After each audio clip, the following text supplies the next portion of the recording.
Welcome to Staffworks Explained. If you are here for the first time, please consider subscribing to this channel. Also, hit the notification bell so that whenever you upload a new video, you are notified. In this video, we'll be talking about Rironi Mouse Summit launch, where we say that, where some say that it's a ceremony before contract, and we'll look at what it really means.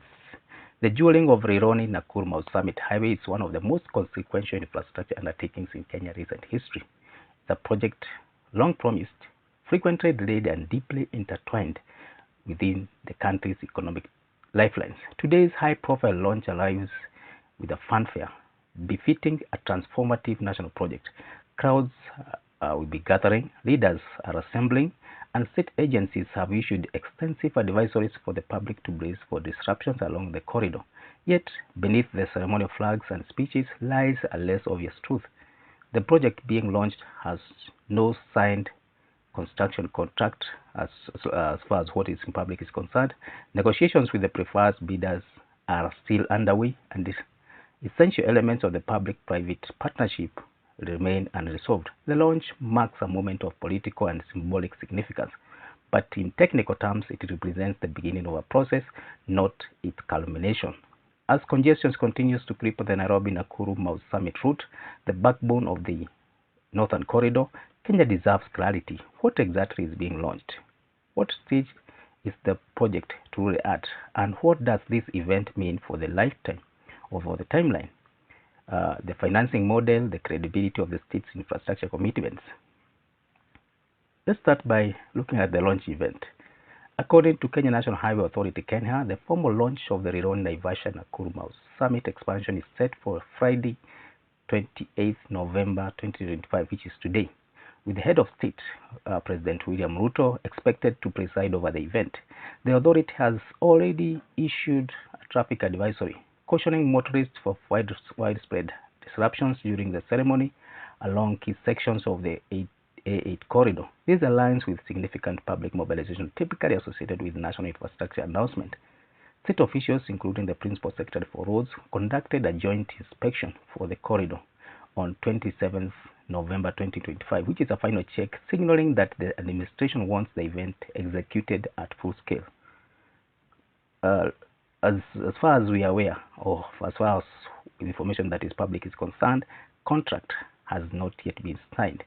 Despite high-profile nature of this launch, public disclosures confirm that no contract has yet been awarded. Kenya officials clarified earlier this week that project remains under the PPP negotiations and the preferred bidders have not yet been formally contracted. Two consortia, one led by China Road and Bridge Construction CRBC, together with National Social Security Fund of Kenya, and the other, Shandong High Speed Road and Bridge SDRB, have only received clearance to negotiate and refine their proposals. The PPP committee granted technical approvals, but this does not constitute a final contract award or commencement order. This places the launch in distinct category. It is symbolic, forward-looking, and politically significant, but not yet binding start of works. Why launch now? We speculate why the launch is being done now. One, it's for political signaling and public assurance. For years, the corridor has suffered crippling traffic, regular accidents, and logistical inefficiencies.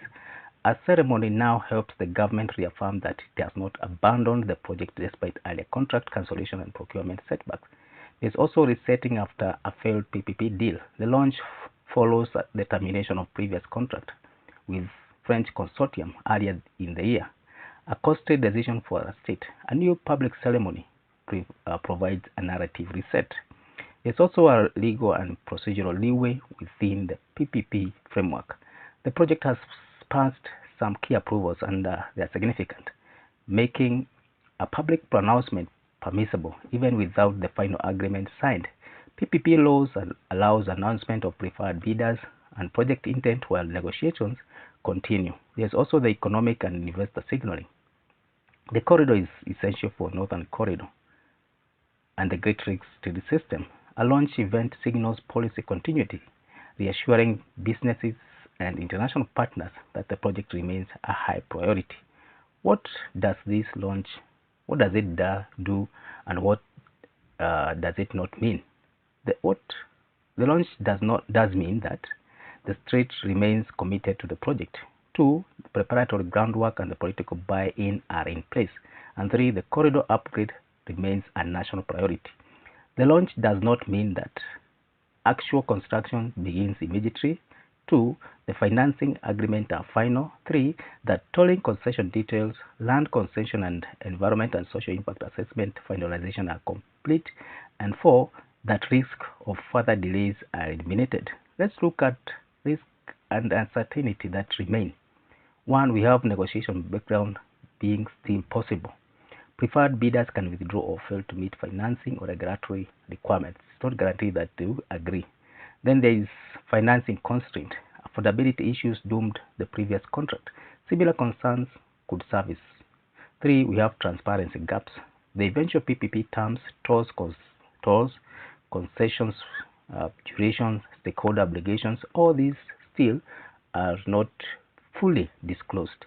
Then we have implementation delays, land acquisition, relocation, environmental and social impact assessment compliance. This can derail timelines long after ceremonies conclude. In conclusion, we can say that today's launch of Rironi Mau Summit Highway is undeniably a symbolic milestone for Kenya transport sector, a long-awaited moment for political emphasis on one of the country's most congested and economically vital corridors. But milestones are not breakthroughs, and ceremonies are not substitute for contract, financing, or engineering execution. The true test of the project will begin after the cameras stop rolling, when the PPP negotiations are concluded, when the contract is formally signed, when financing is secured and disclosed, when environmental and social safeguards are publicly confirmed, and most importantly, when construction teams actually mobilize on the ground. Until then, today's launch stands as a statement of intent, strong, symbolic, and politically resonant, but not yet proof of deliverable progress. For the millions of Kenyans who rely on the Northern Corridor, the success of this project will not be judged by the ceremony, but by the honest, transparent, and timely execution that must follow.